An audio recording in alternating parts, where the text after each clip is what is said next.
حكاية تشيم تشونغ.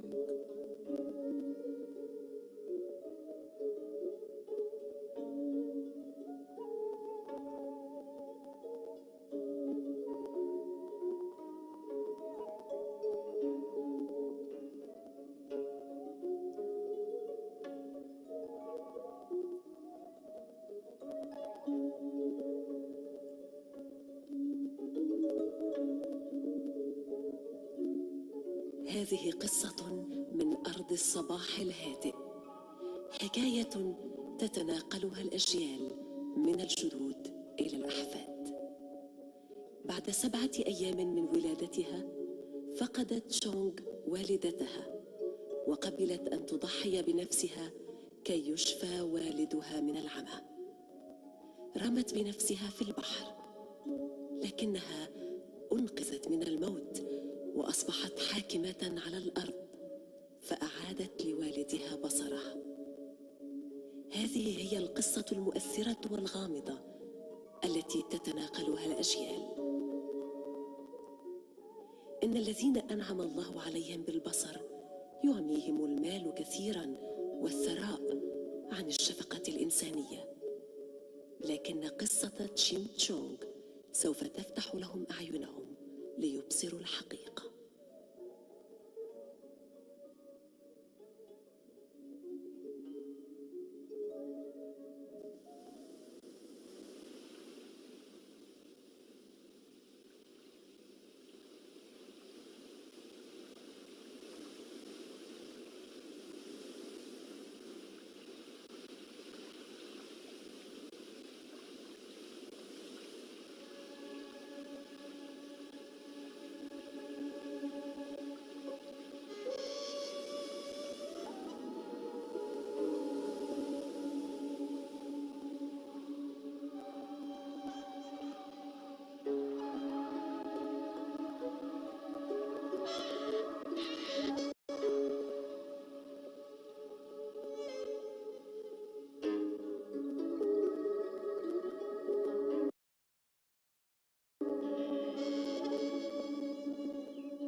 أصلي لله، أصلي لرب السماء والأرض.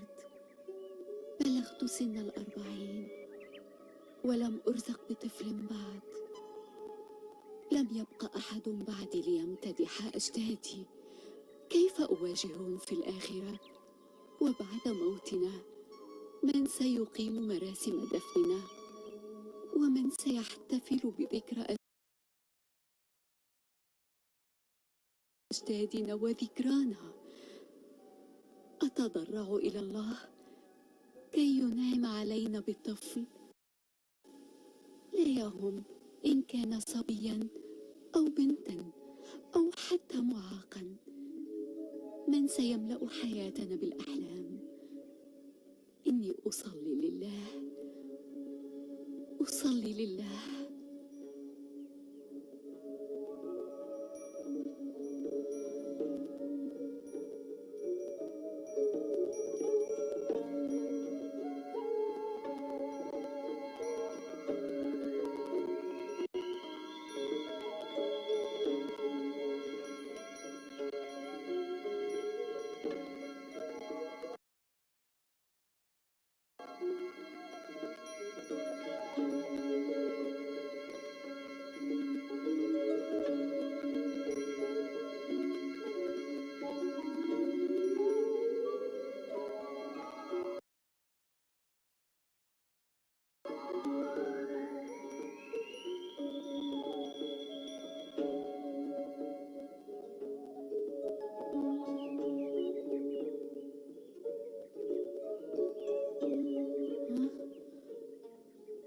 رأيت حلما غريبا.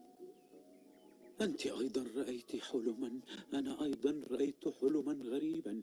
أي حلم كان حلمك؟ رأيت غيوما ملونة، طيورا بيضاء، وفتاة جميلة على رأسها إكليل من الزهر، وكانت تتمايل وفي يدها أغصان شجرة مزهرة، أليس كذلك؟ لكنك أعمى، فكيف تعرف هذه التفاصيل؟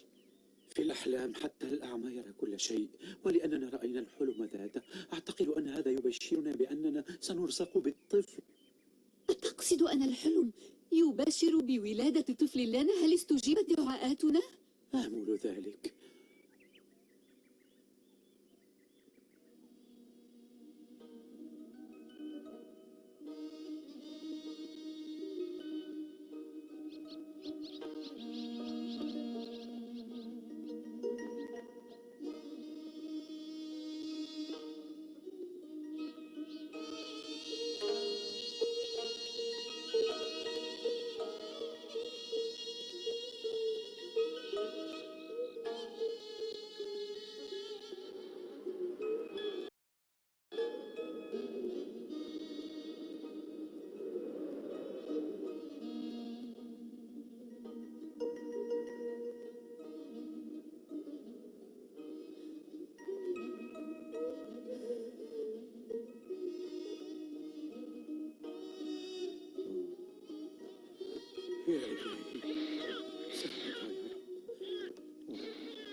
اطمئن، كانت ولادة سهلة.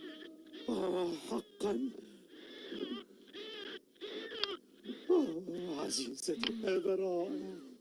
أعرف أنك لست سعيدا تماما لأنها فتاة. لا تقولي هذا، بالطبع أنا سعيد. إن رزقنا بصبي سيء الطبع سيكون إهانة لأجدادنا. ابنة جيدة أفضل من صبي سيء، إنها نعمة من الله، علينا أن نرعاها جيدا. نامي يا عزيزتي، نامي يا حبيبتي، أنت طفلة من ذهب، أنت فعلا من ذهب. 동동의 딸이야, 동동의 딸이야. 네가 어디서 생겼나? 네가 어디서 생겼나? 하늘에서 떨어졌나? 땅에서 붉은 솟았나? 둥둥의 딸이야.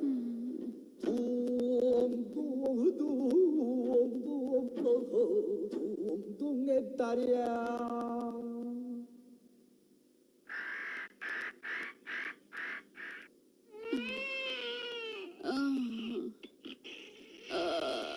يا عزيزتي، مرضك يزداد سوءا.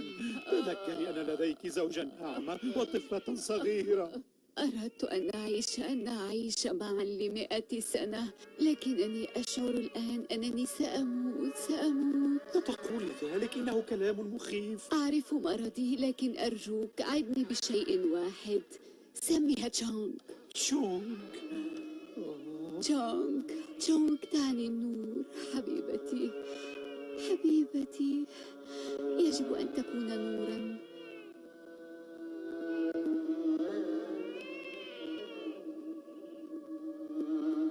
غدا ستكبر وتقود والدها في كل مكان. ستكون عينيك. إن كانت فتاة صالحة أرجوك تعال إلى قبري ولتكن هي مرشدتك، وقل لها إن أمها ترقد هنا. عندئذ ستلتقي الأم بابنتها. عزيزتي، ليس من الضروري أن يموت كل إنسان مريض. لا أصدق أنك ستموتين. سأخرج لأحضر بعض الأدوية. ابنتي، حبيبتي.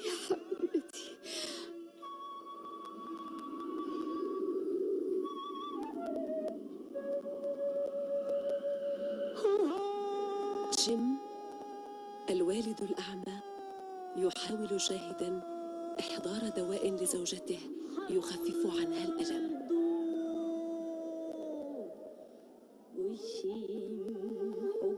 ولكن المرض لا يرحم.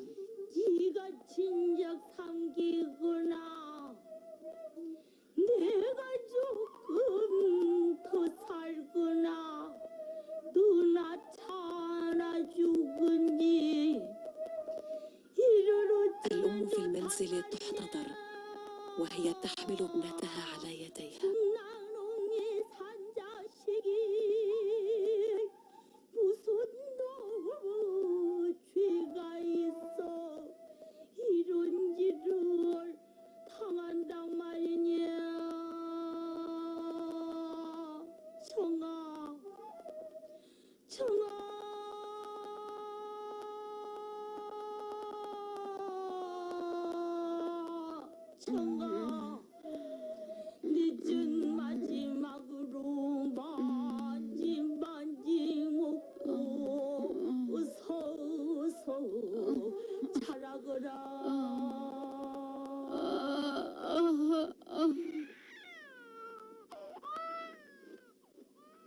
عزيزتي، لقد أحضرت الأدوية.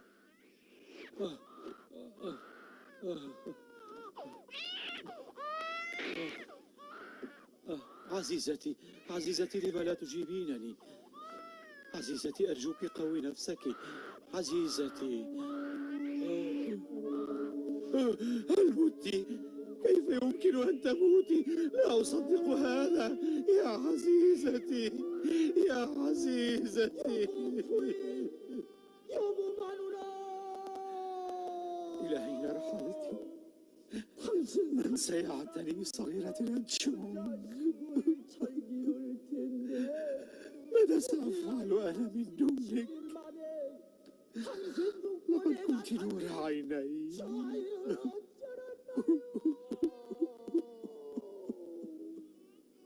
동지선달 찬바람에 무월의 평일로래요. 배고파오는 아이 뒤전 매겨 살려낸단 말이오. 아이고 여보, 아이고 마누라, 날 다려가오, 날 다려가오. 부인, 날 다려가오. 손목이 떼어놓고 먼저 가다니 안못 보는 나는 어떡하란 말이오. 아이고 여보, 마누라.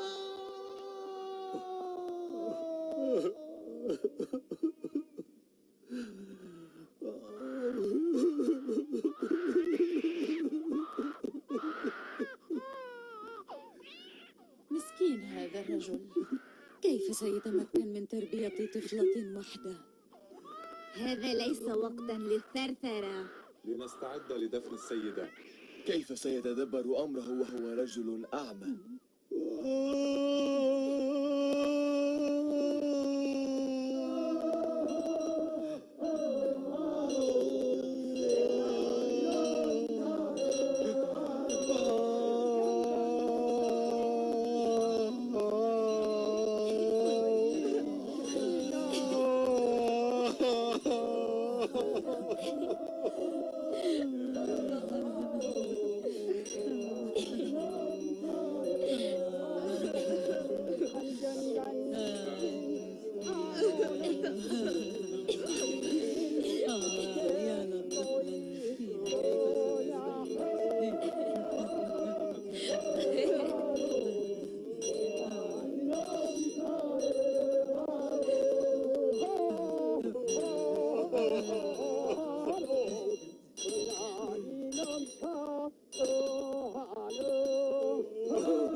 يا طفلتي، يا طفلتي المسكينة، إنها جائحة إلى حد أنها لم تعد قادرة على البكاء.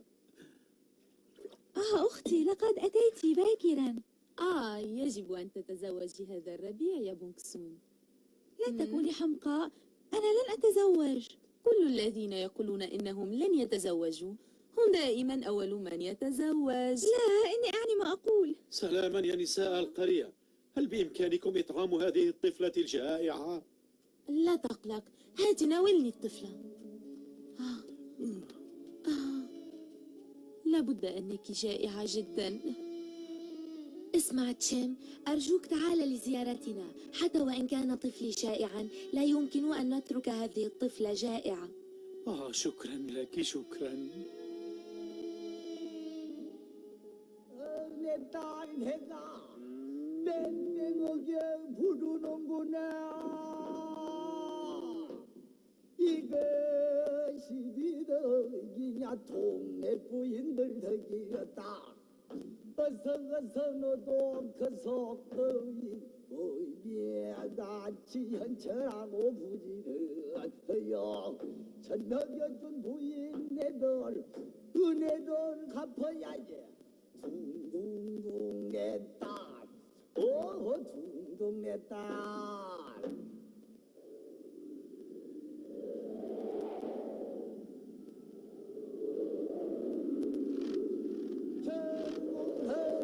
전문헌진 천이 홍사막대 앞섰군요.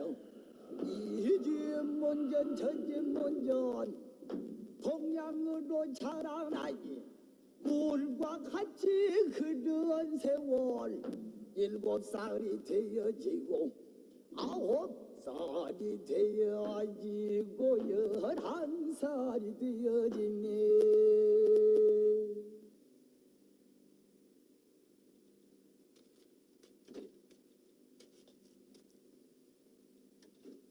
عزيزتي، يجب أن تأكلي. نعم أبي، سآكل. جيد، خذي قدر ما تريدين. أبي، لدي ما أقوله لك. ما هو؟ من اليوم وصاعدا أنا سأجلب الطعام. ماذا؟ أبي، حتى الغراب يعرف كيف يطعم والديه، فلا تقلق علي أرجوك، سأهتم بالأمر. أعرف أنك تحبينني، لكن أي أب يدع ابنته تذهب وحدها لاستجداء الطعام؟ ماذا سيقول أهل القرية؟ عندما يسير أب أعمى في طرقات وعرة يتأذى، وأنا خائفة من أن تصبح مريضا بسبب البرد. يا عزيزتي، إن حبك يغمرني.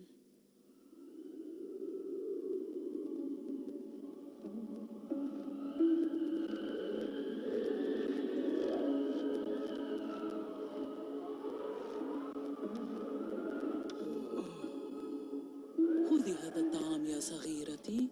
شكرا سيدتي. مسكينة.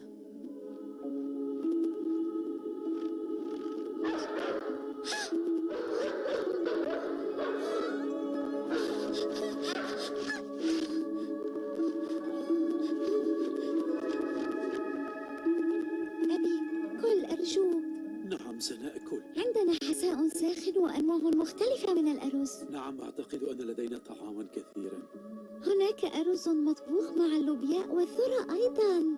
وكأننا نحتفل باكتمال أول قمر في السنة، حيث نتناول 5 أنواع من الحبوب. نحن أسعد عائلة في القرية لأننا نعيش وكأننا نحتفل كل يوم. تفضل.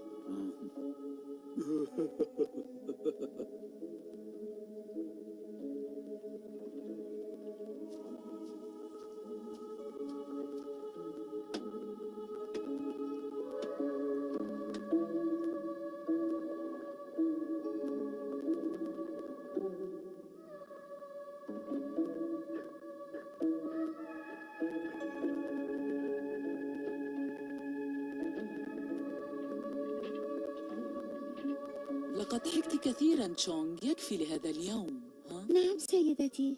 لو كانت أمك حية لما كنت مضطرة للعمل هكذا. أنت جديرة بالثناء لعملك من أجل مساعدة والدك. تناولي العشاء معنا قبل أن تذهبي. لا أستطيع، أبي ينتظرني. نعم هذا صحيح. هل بإمكانك أن تنتظري قليلا بعد؟ نعم سيدتي. أبي. هذا أنت. لما أنت في الخارج؟ كنت قلقا عليك. أنا بخير.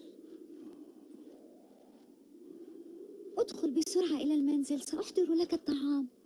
حسنا. لابد أنك جائع جدا. ستكون أمك حزينة لو عرفت المصاعب التي تواجهك. أرجوك أبي، لم تفكر هكذا؟ ألا تقول القاعدة بأن الأولاد يساعدون أباءهم ويخلصون لهم؟ تناول عشاءك. شكرا. ربما تأخرت قليلا غدا. لماذا؟ هناك مأدبة في منزل السيد شانغ. نعم. حسنا، لا تقلقي علي.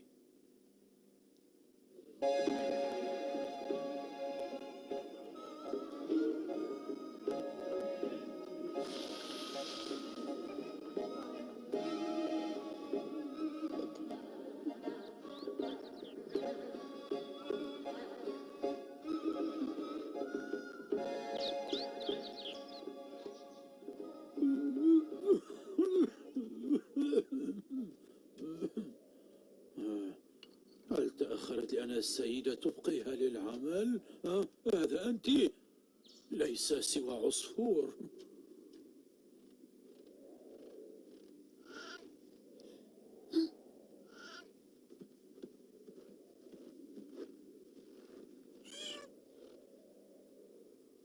مسكين،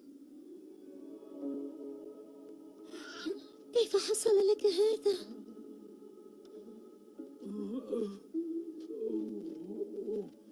تشونغ.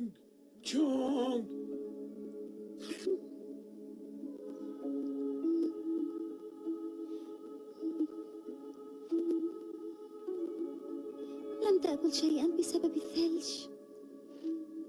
تشونغ، آمل ألا يكون قد أصابها مكروه.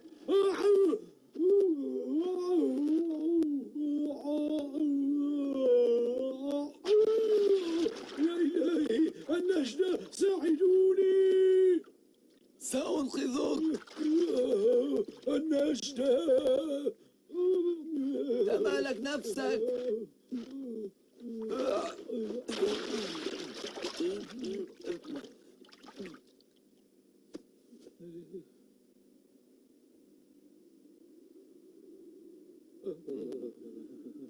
أخبرني، كيف وقعت في الماء؟ كنت أبحث عن ابنتي التي خرجت من المنزل ولم تعد حتى الساعة، ثم حصل هذا، والسبب أنني أعمى. لله قدرة عجائبية كبرى، وهو لا يتغاضى عن أي صلاة.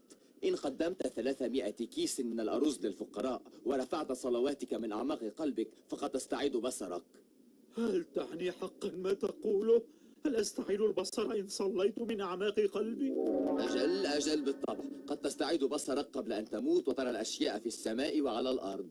أجل أيها العجوز، إن كنت قادرا أن تعيد إلي بصري سأعطيك 300 كيس من الأرز. لا أظنك قادرا على وهب كمية كهذه. أيها العجوز، أرجوك لا تقلل من شأني. أتعتقد أنني لست قادرا على ذلك كي أستعيد بصري؟ إن كذبت أمام الله سوف تعاقب بقسوة.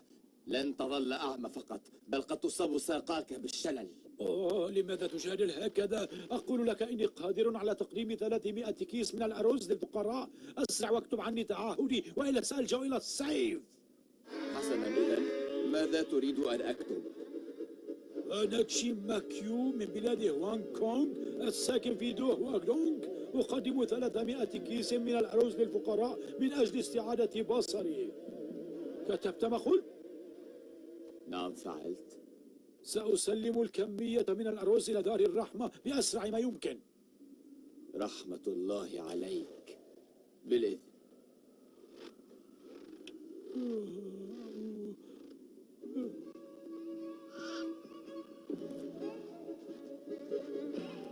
سأستعيد بصري، سأرى العالم. سأستعيد بصري بنعمة من 300 كيس من الأرز. مهلا، هل قلت 300 كيس من الأرز؟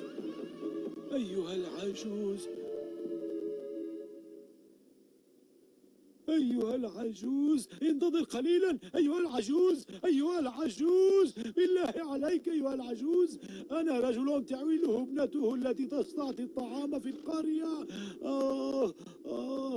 كيف يمكن أن أقدم 300 كيس من الأرز؟ كيف لي أن أفعل ذلك؟ أبي، ماذا تفعل هنا في الخارج؟ هل حصل لك شيء؟ لا هل أنت غاضب لأنني تأخرت؟ لا. هل أنت مريض؟ لا أبدا. إذا لما أنت هكذا؟ أبي، هذا لا يعنيك. ماذا تقصد؟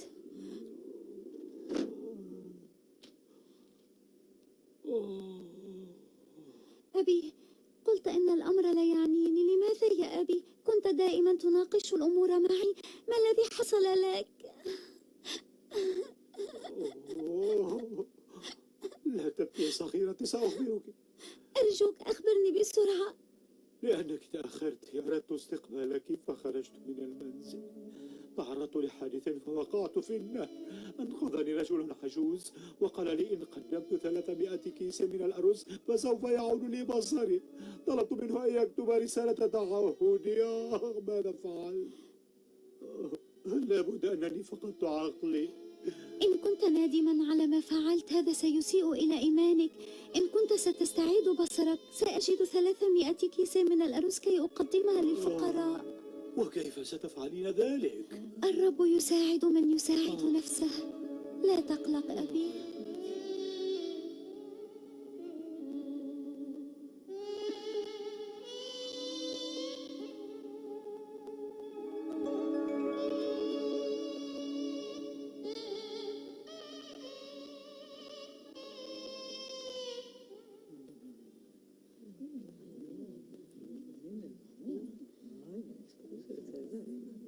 اسمعوني جيدا. هل من فتاة؟ مستعدة للموت وسأعطيها ما تريد. أبحث عن فتاة جميلة في 15 من العمر. هل أجد ما أبحث عنه؟ لم نسمع أبدا في حياتنا بتاجر يبحث عن فتاة. نبحث عن فتاة جميلة في 15 من العمر. هل هناك متطوعة؟ يبدو أن جهودنا ذهبت سدى.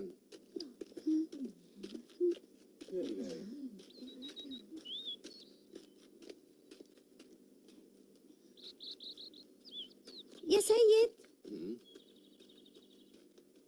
هل ناديتني؟ قلت إنك تبحث عن فتاة. هل أكون أنا ما تبحث عنه؟ من أنت وكم تبلغين من العمر؟ اسمي تشونغ وأنا في 15 من العمر. حقا؟ إذن ولماذا تقبلين؟ إن أبي أعمى. قيل لي إن قدمت للفقراء 300 كيس من الأرز سيستعيد أبي بصره. يا لها من مخلصة، قبلت كي يستعيد والدها بصره. لكن لماذا تبحث عن فتاة في 15؟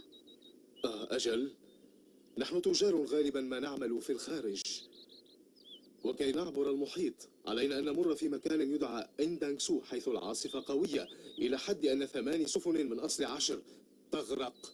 لذلك نبحث عن هدية نقدمها للتنين وحش البحر. لتموت؟ ما رأيك؟ ألا زلت موافقة يا ابنتي؟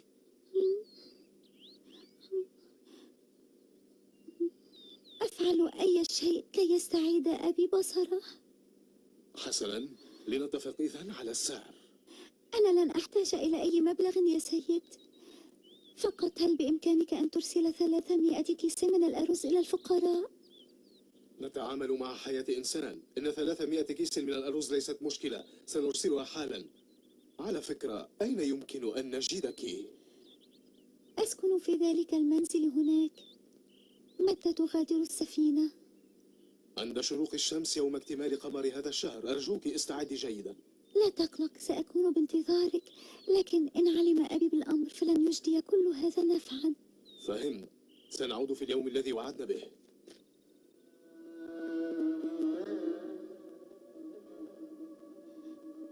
أمي، لقد قررت أن أموت مقابل 300 كيس من الأرز نعطيها للفقراء.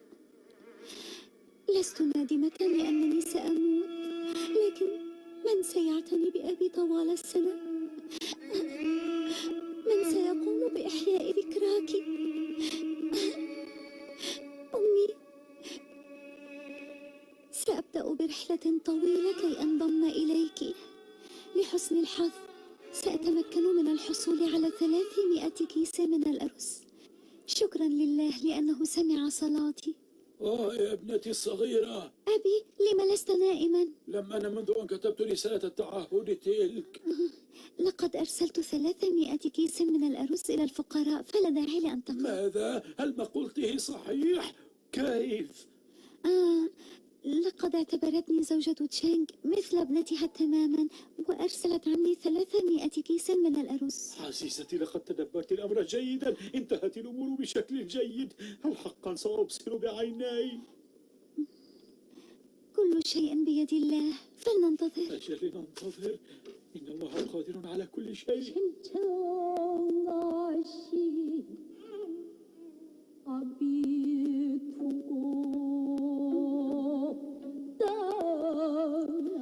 سوف أحضر كل شيء لأبي قبل رحيلي. سأوضب له ملابس الصيف وكذلك ملابس الشتاء المنسوجة بالقطن. سأحرص على أن يكون كل شيء مغسولا وناشفا وموضبا.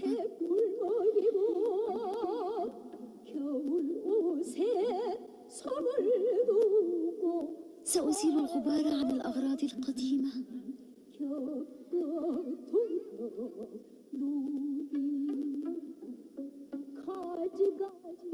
وسأربط شريطا على قبعته الجديدة.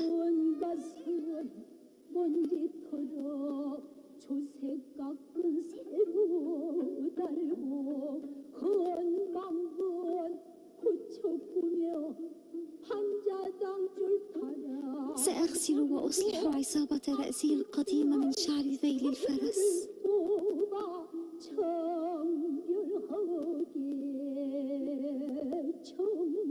سأغسل وأنظف جميع الأقداح والصحون.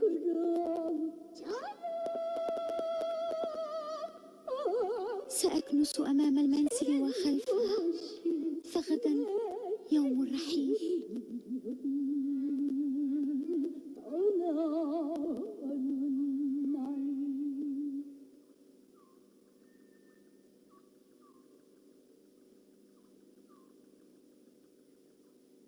أبي، سأتركك إلى الأبد غدا. بعد أن أرحل عليك مجددا أن تستجدي في القرية. أي نوع من العار والحزن ستعاني؟ أبي.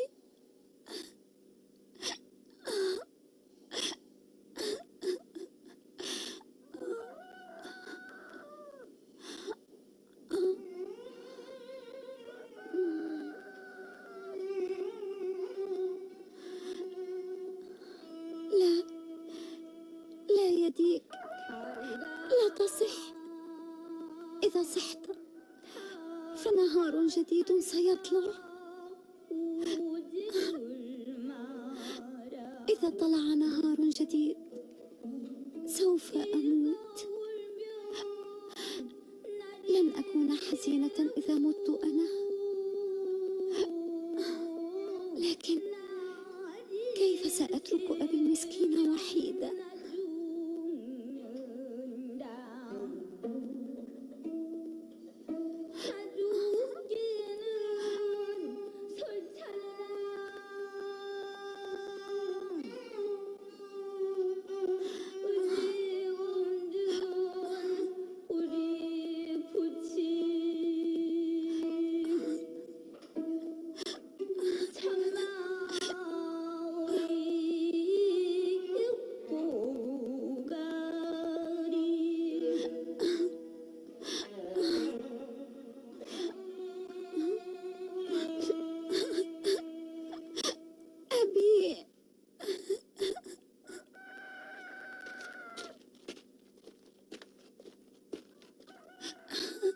يا آنسة، أنت في المنزل؟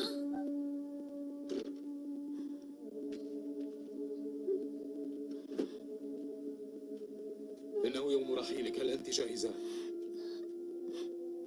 أجل، لكن أبي الأعمى لا يعرف حتى الآن أنني اتفقت معك. هل أستطيع أن أقدم له آخر وجبة قبل الرحيل؟ طبعا، تفضلي. شكرا. هيا. تفضل أبي. جيد جدا، لنأكل معا يا حبيبتي. يبدو أن لدينا وجبة فاخرة. هل أقام أحدهم مأدبة تذكارية؟ لا أبي أبدا. على فكرة، رأيت حلما غريبا الليلة الماضية. صحيح، ما هو هذا الحلم؟ كنت تركبين عربة كبيرة على طريق لا ينتهي، عربة يستعملها النبلاء. ربما يشير هذا الحلم إلى أن السيدة تشانغ ستأخذك في عربتها إلى مكان ما. يبدو أن الحلم يبشر بمستقبل رائع. ماذا حصل؟ هل تعانين من سوء هضم؟ أبي، هل أنت مريضة بسبب كل هذا الطعام؟ أو أن أحدا قد أزعجك لأنك ابنة رجل أعمى؟ قولي لي ماذا حصل، قولي لي. هيا. إن ابنتك غير المطيعة قد خدعتك. خدعتني؟ من يعطينا 300 كيس في هذا العالم مقابل 300 كيس من الأرز سيرميني تجار للتنين في بحر يدعى إندانكسو، واليوم هو يوم رحيلي. ماذا؟ لا، ستموتين. عما تتحدثين؟ كان السبيل الوحيد بالنسبة إلي كي تستعيد بصرك. ما الفائدة إذا اشتريت مجموعة من الأعين وبعتك أنت؟ من سأرى بعينين تبصران؟ من؟ أبي. يا آنسة، لقد تأخر الوقت، من الأفضل أن نرحل. وحوش بلا رحمة، لقد أغريتم ابنتي. أبي. أغريتموها كي تموت، وتقدمون أشخاصا للتنين من أجل سلامتكم. أبي أرجوك لا تلوم الآخرين. أيها الوحوش، إن حياة الإنسان أثمن من 300 كيس من الأرز. أبي، لا تقل أكثر من ذلك. لا يمكن أن يتم هذا. يا سكان القرية، لا تلمسوهم. أعطوني سيفا وسأقتلهم وأقتل نفسي. لا يمكن أن تتركيني. ما الذي يجري؟ أنتم أحقر من الوحوش. سنعيد لكم 300 كيس من الأرز، وهكذا يمكنكم الرحيل، وإلا. اسمعني جيدا أيها السيد، نحن نشعر معكم، لكن اخرسوا، إن لم تفعلوا ما نقول لن ترحلوا أحياء. أرجوكم اهدأوا، أنا اتخذت قراري بنفسي. أشكر لكم اهتمامكم، لكنكم لا تساعدونني بموقفكم هذا. أرجوكم اهتموا بأبي بعد رحيلي. شونغ، لن ألحقك ترحلين. رغم أننا نسعى إلى المال من وراء التجارة، لكننا تأثرنا بهذه المحبة والإخلاص، لذلك جهزنا 100 كيس من الأرز.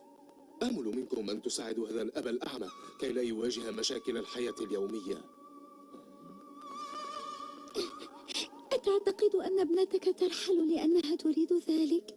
أتظن أنني سأموت لأنني أريد الموت؟ أبي، سأصلي كي تستعيد بصرك وتتمكن من رؤية هذا العالم ثانية. أبي، أصلي كي تطول حياتك. لا شونغ، لا طفلتي، لا. يا آنسة، سيسبقنا المجد. شونغ طفلتي، كيف بإمكانك أن تذهبي وتتركيني هنا؟ لا تذهبي شونغ طفلتي، لا تذهبي.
نقترب من إندانكسو.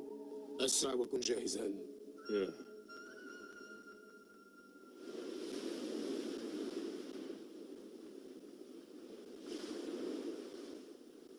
أيها السيد يا تنين إندنسو، هذه تشونغ البالغة من العمر 15 عاما. إن تشونغ في غاية الجمال، وهي رائعة في حبها وإخلاصها لوالديها. كل ما نريد هو بحر هادئ وسفر آمن. أرجوك أن تقبل مني هذه الفتاة ودعنا نمر بسلام. دعنا نقوم بتجارة مربحة ونرجع إلى وطننا بدون مصاعب.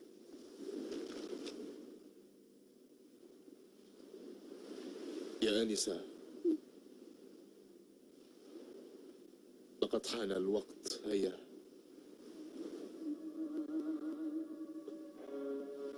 قل لي في أي اتجاه تقع قريتي؟ هناك حيث ترين الغيوم البيضاء. أبي، أرجوك انسى ابنتك هذه وانظر إلى العالم بعينين تبصران، وانعم بصداقة ورفقة جيرانك. كن سعيدا وأنا سأصلي لتطول حياتك.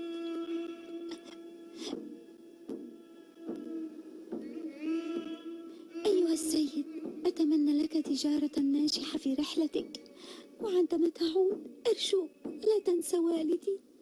لا تقلقي.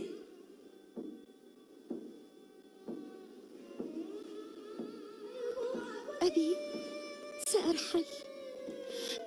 أنا لا أريد أن أموت، لكني أريدك أن تستعيد بصرك كي ترى العالم ثانية.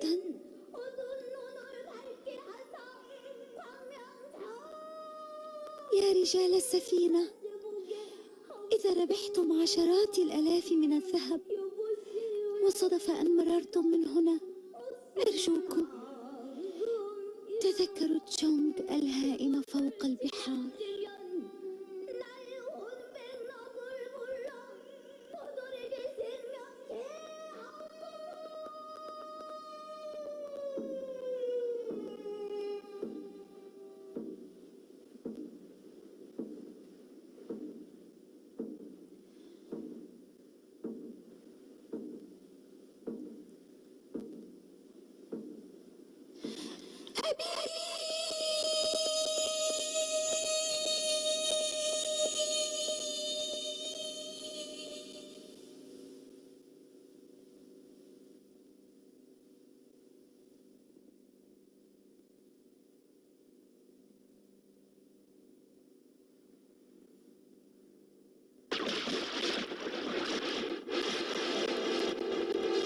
هكذا رمت تشونغ بشبابها وصارت هائمة في البحار. كم حزين كل هذا، وما أتعسها من فتاة قبل أن تصبح راشدة أفل قمرها، قبل أن تصبح أما ذبلت الزهرة. تشونغ، يا أيتها الروح المتألمة، يا وردة لم تكتمل.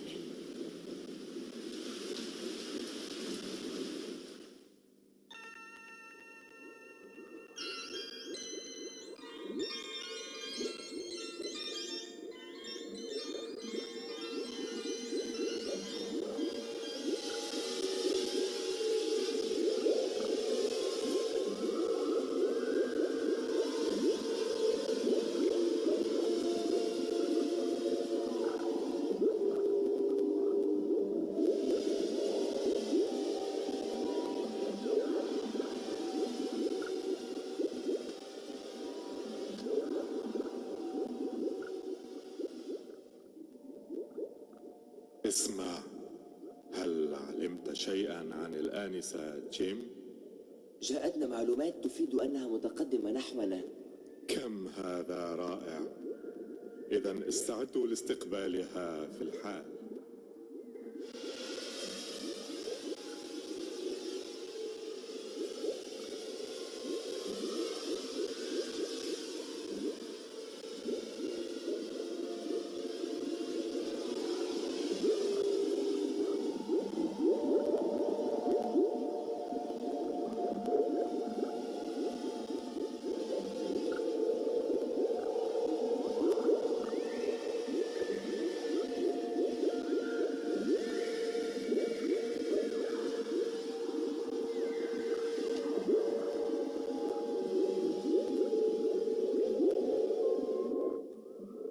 سيدي، لقد وصلت الآنسة تشيم إلى القلعة. أسرع لاستقبالها. حاضر.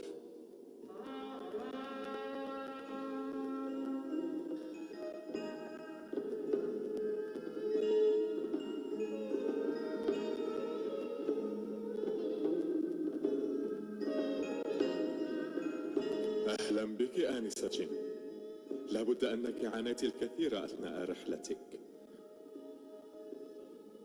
لا تقلقي بعد الآن، لأنني أسيطر على بحر الغد. لقد تلقيت تعليمات لاستقبالك ولأنقل إليك احترام سيدي إمبراطور العالم، فتفضلي واجلسي. شكرا سيدي، لكن كيف لفتاة بسيطة مثلي؟ إن الودعاء هم أهم الناس عندنا في قلعة التنين. أشكر لك اهتمامك الكبير. أرجوك.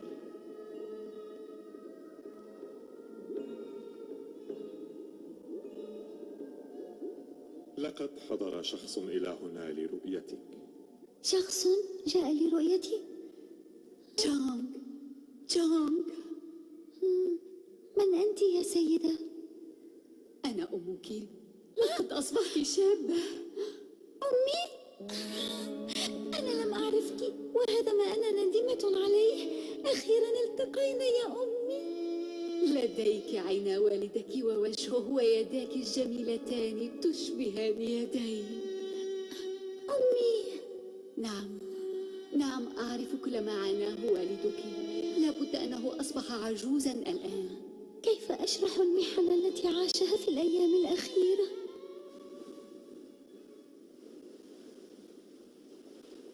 كي تعيد البصر لوالدها وتحقق الحب الكبير بالشهادة، سيكون للموت في قلعة التنين احترام كبير. ورغم أن القرية في المرفأ تنعم بالازدهار، إلا أن لا أحد قادر على تعزية أحزان القلوب.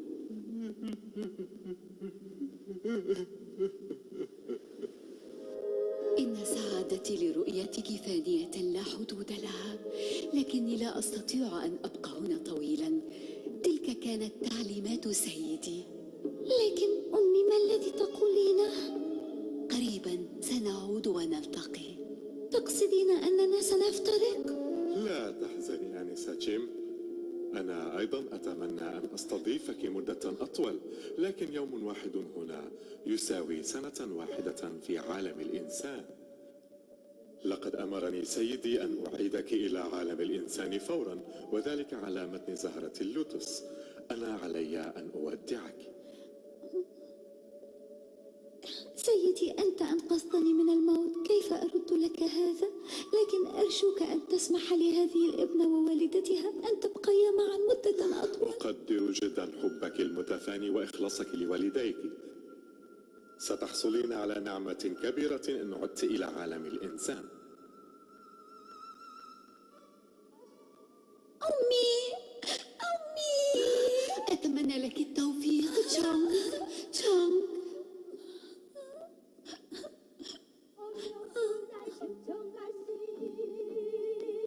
كانت تشونغ الفتاة الأجمل والأكثر براءة على الأرض.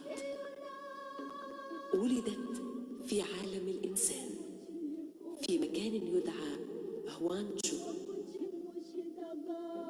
اعتنت بوالدها الأعمى وضحت بنفسها في سبيل أن يستعيد والدها بصرها. قبلت أن يرمى بها في البحر،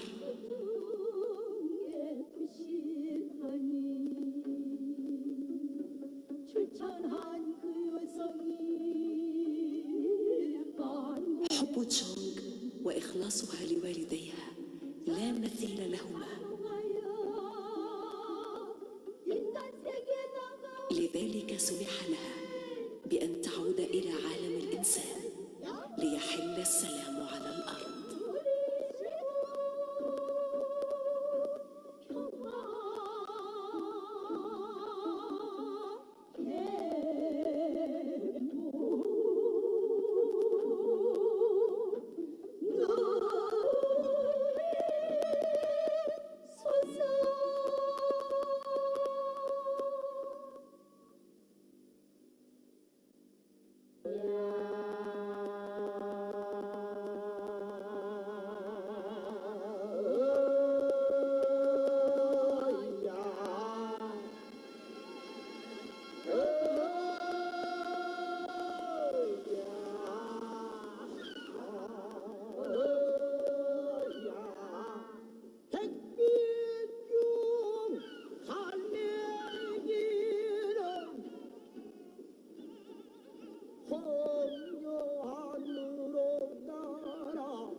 حيث رمت الأنسة شيم بنفسها. هيا استعدوا. ما هذا؟ زهرة اللوتس على سطح البحر. هذا أمر غريب حقا. جميلة للغاية. لابد أنها طيف الآنسة شيم تحول إلى زهرة. ما هذا العبير الطيب؟ لنلتقط الزهرة بحذر، إياكم أن تفسدوها.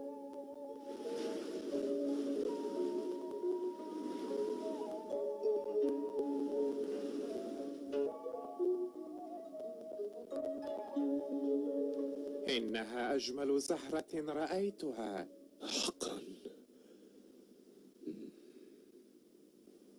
وفجأة شع نور من السماء حذرهم من المساس بهذه الزهرة الطاهرة أو أن يقربها أي إنسان حقير، وأوصاهم بالاعتناء بها جيدا وبأخذها إلى العاصمة وتقديمها إلى الحاكم، وإلا فسيكون عقابهم صارما.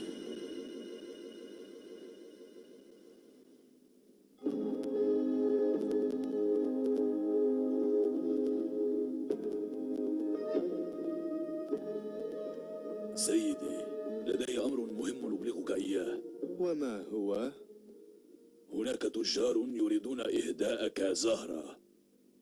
زهرة؟ زهرة اللوتس، ما أجملها. إنها تشبه الشمس. يا للألوان، يا للعبير، إنها حقا زهرة نادرة. اسمع، سأبقي هذه الزهرة بجانبي إلى الأبد.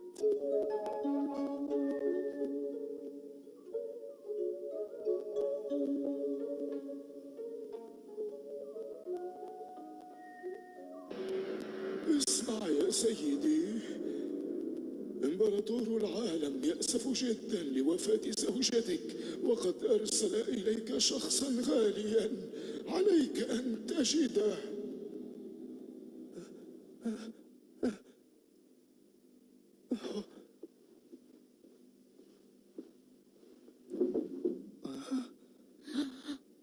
من أنتما؟ إن كنتما شبحين ابتعدا. إن كنتما من البشر قولا لي من أنتما؟ نحن خادمات في قلعة التنين، وبأمر منه رافقنا السيدة تشونغ إلى هنا. يا للأمر الغريب، كل هذا غريب. أين هي السيدة تشونغ الآن؟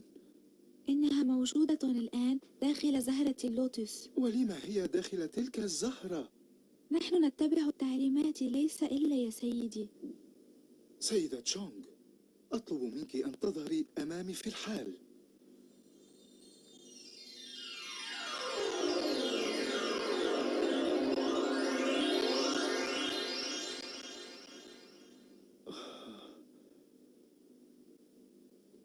أرجوك ارفعي رأسك.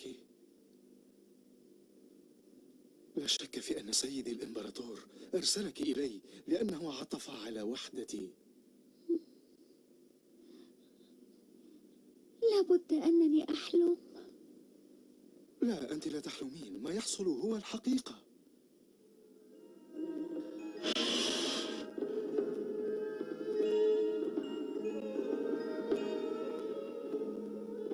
لحظة عقد قران تشونغ على الحاكم كانت صورة والدها لا تفارقها برهة.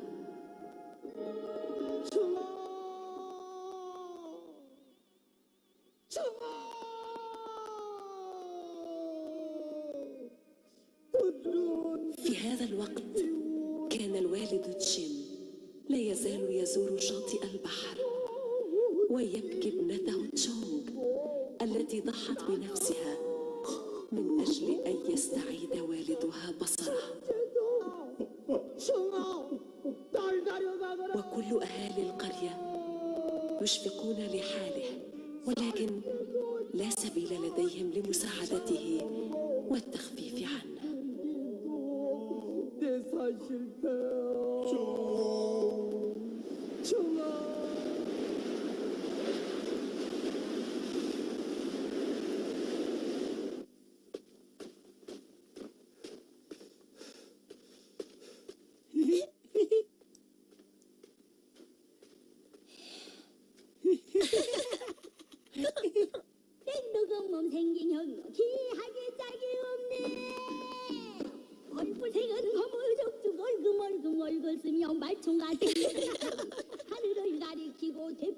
했는 소리 움푹는 주먹고요.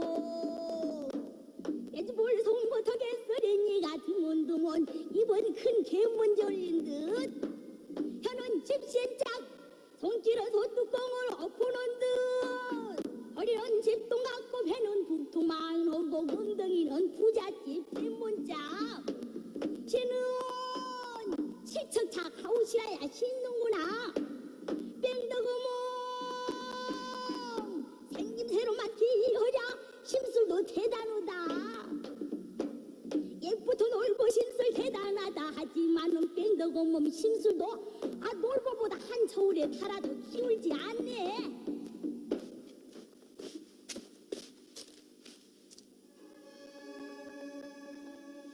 أتعرف تشيم الأعمى من القرية المجاورة؟ إنه يزور شاطئ البحر كل يوم ويبكي من أجل ابنته المخلصة. كان وداع الأب لابنته مؤثرا جدا. ترى كيف يتدبر أمره في حياته اليومية. يقولون إنه لم يلاقي مشاكل. ترك التجار له مبلغ 5000 ريانج و100 كيس من الأرز. يمنح قروضا للمحتاجين بفائدة بسيطة وأملاكه يرتفع سعرها. لكنه ليس سعيدا. لقد ربى ابنته بالتسول والفتاة ضحت بنفسها لأجله. الأرمل العجوز وحيد في منزله الفارغ.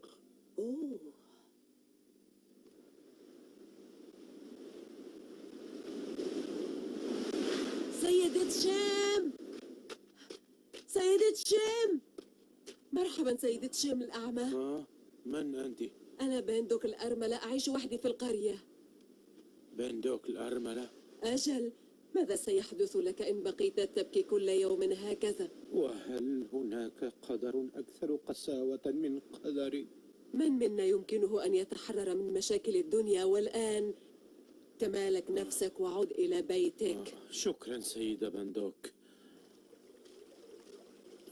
كن حذرا. يا رب، مشيتها تذكرني بالمرحومة زوجتي.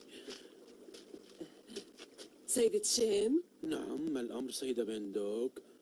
رغم أنك فقدت ابنتك لديك أملاك كثيرة. لما لا تتزوج وتقضي بقية حياتك بسلام؟ ومن بالله عليك يريد أن يتزوج مني؟ هل أجد لك زوجة؟ وهل هناك امرأة جميلة مثلك يا سيدة بندوك؟ امرأة مثلي؟ يبدو من صوتك الجميل أن لديك وجها فاتنا. بدلا من أن أبحث لك عن امرأة مناسبة قد أتزوجك أنا. إذا هل تسمحين بأن أتزوجك؟ يسعدني ذلك. شكرا يا سيدة بندوك.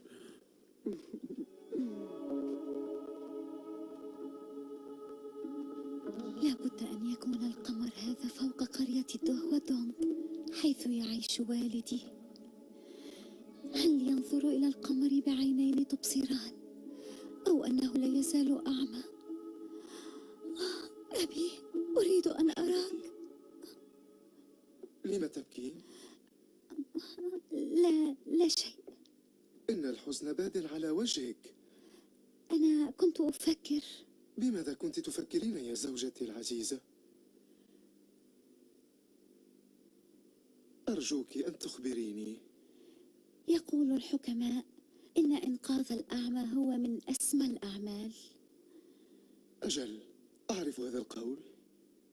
لذلك أعتقد أن البلد سيزدهر وينعم بالسلام إذا أقمنا احتفالا للعميان كافة، والمتعلمون منهم يتسلمون مراكز في الحكومة، والشيوخ والمرضى يلقون عناية خاصة. حبيبتي، يا لها من فكرة رائعة. إنك تعطينني أفكارا لم تخطر في بالي أبدا. أنا خادمتك. أيها الخادم، قررت أن يقام مهرجان لجميع عميان هذا البلد في 1 من يوليو. أصدر المراسيم الضرورية لذلك. هيا نفذ الأوامر. بأمر من الحاكم سنقيم مهرجانا لعميان البلد. كل إنسان أعمى مدعو للحضور، وهذا يجب أن يبلغ لكل شخص أعمى. عزيزتي بندوك، عزيزتي بندوك، عزيزتي بندوك. لقد أخذتني، كاد قلبي يتوقف. عفوا عزيزتي. لما الصراخ؟ ذهبت إلى مكتب الحكومة اليوم. يقال إن مهرجانا سيقام للعميان في العاصمة وطلبوا مني الحضور. حقا؟ والمتعلمون سيتوظفون. إذا سأذهب معك يا تشيم. ستأتينا أيضا. ممتاز ممتاز. أقترح أن نرهن البيت ومحتوياته ونسافر إلى العاصمة أنا وأنت. نرهنه؟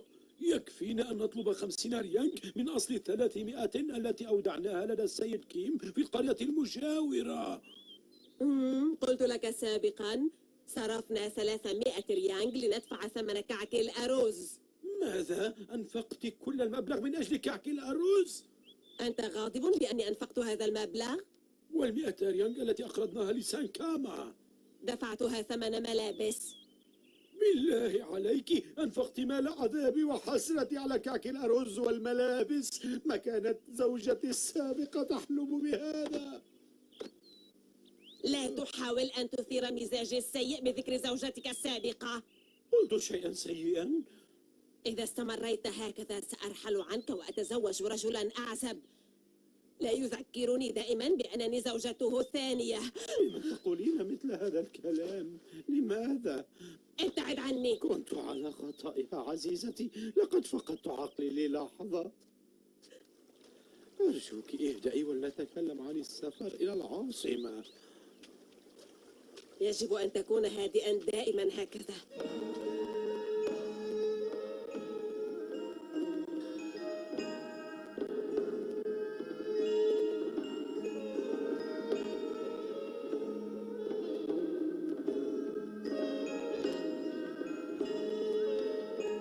عزيزي لنرتاح قليلا.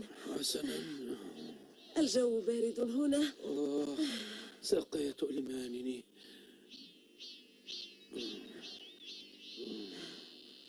فلأفكر حتى إذا رافقته لا يمكن أن أشارك في المهرجان لأنني أبصر إن عدت إلى البيت فالبيت وكل ما فيه مرهون. ليس هذا فقط، سوف أضطر لدفع المال الذي أنفقناه. ما العمل؟ عزيزتي، أسمع أشخاصا قادمين. الأحمق سمعه حاد. أرى عميانا قادمين. أليس بينهم من يبصر؟ هناك صبي صغير يرشدهم.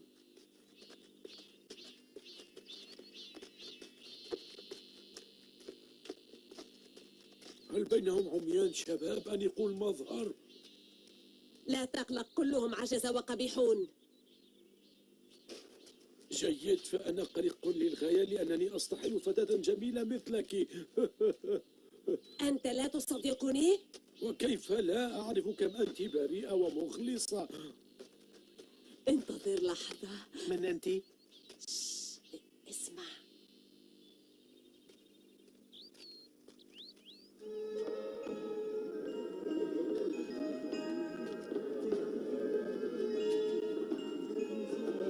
ترى ماذا حصل؟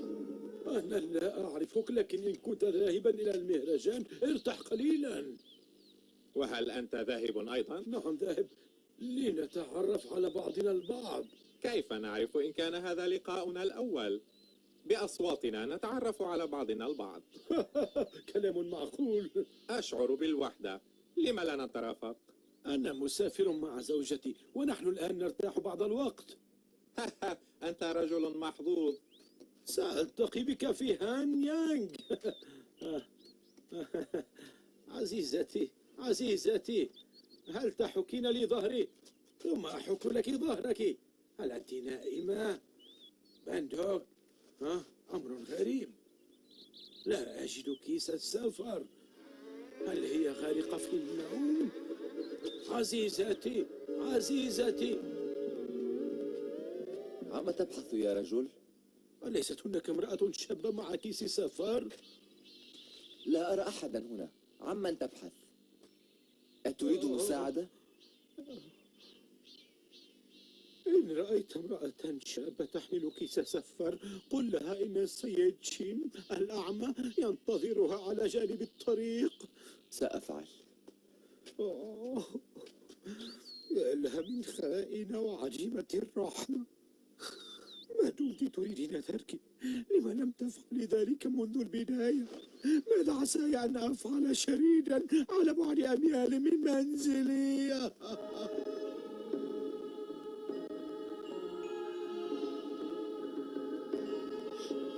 أبي. حسنا، إن كانت هذه رغبتك فاذهبي. لقد خسرت زوجتي الحكيمة وافترقت عن ابنتي الطاهرة، فلما أتعلق بشخص مثلك؟ لابد أني مجنون. تشونغ.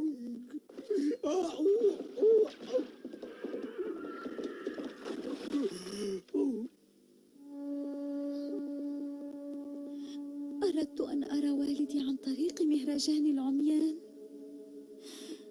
ولكن مر 100 يوم ولم أعثر عليه.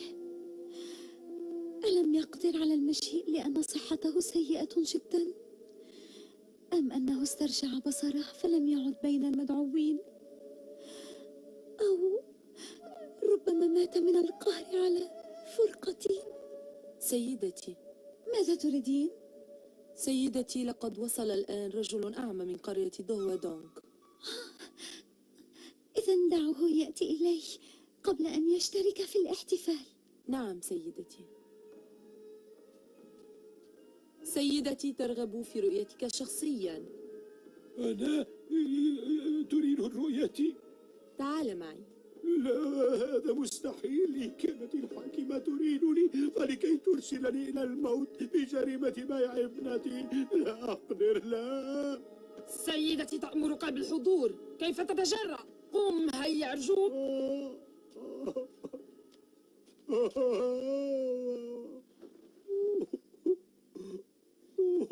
أرجوك أن تسمعني يا سيد شيم. نعم سيدتي. أريدك أن تخبرني كل شيء عنك وعن عائلتك بكل تفصيل. نعم سيدتي، سأخبرك كل شيء. أنا أقطن في قرية دوهوا دونغ، واسمي شيم هاكيو. خسرت زوجتي في الشهر الأول من سنة البقرة جراء مرض بعد الولادة. ربيت ابنتي وأنا أشحذ لها الحليب من باب إلى باب، وعندما صارت في 15 باعت نفسها ب300 كيس من الأرز كي أسترجع بصري، وماتت في إندانغسو منذ 3 أعوام، ومع ذلك لم أفتح عيني وخسرت ابنتي. فلم العيش بعد الآن؟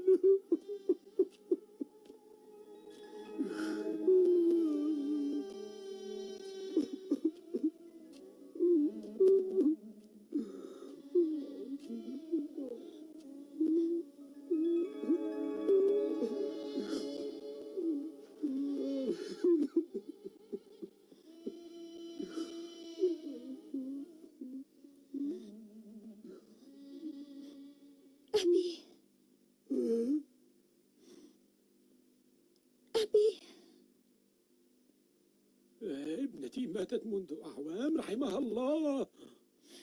لم يستجب لك الله لتستعيد بصرك وتفتح عينيك. لكن كيف أصدق ذلك؟ لم تبصر النور، لكن حبي وإخلاصي لك ما زال كما في الماضي. أرجوك تأكد مني بالإصغاء إلى صوتي.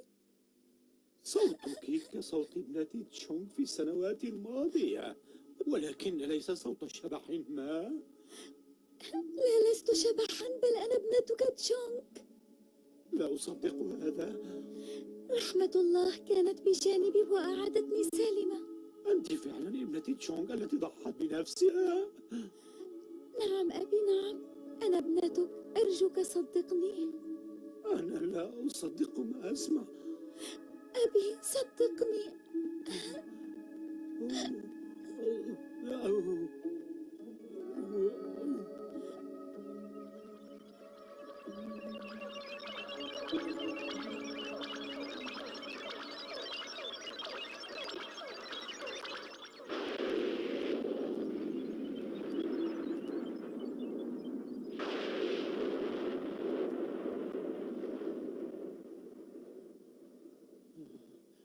عيناي تبصران.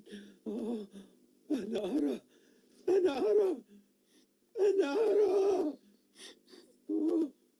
أبي، أنا تشونغ ابنتك. قولوا لي، هل أنا في الواقع أم أني أحلم؟ تشونغ هي أمامك حية وقد أصبحت زوجة للحاكم. أنت تشونغ؟ فهمت الآن. أنت تشبهين الحلم الذي رأيته في اليوم الثامن من الشهر الرابع لسنة البقرة. يا حبيبتي تشونغ. أبي، أبي. اسمعوا جميعا، السيد شيم هو عمي وسيكون مستشاري الأول، وسيعفى من دفع الضرائب. أما أهالي قريته والتجار الذين قدموا لي زهرة اللوتس فهم معفيون من الأشغال الإضافية. فلنحتفل.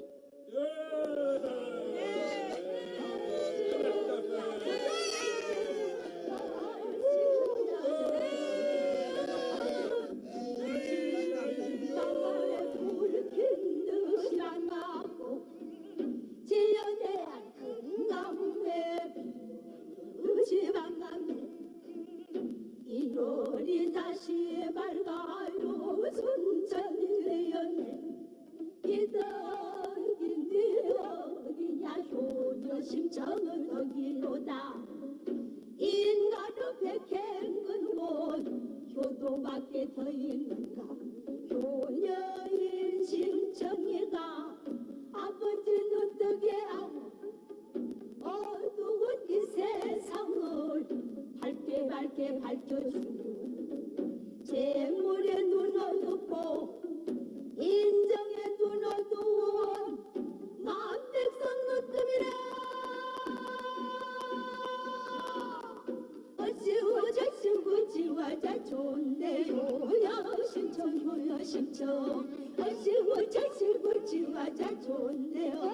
시고 나절시고 어시고 지와자 좋네요. 시고 나절시고.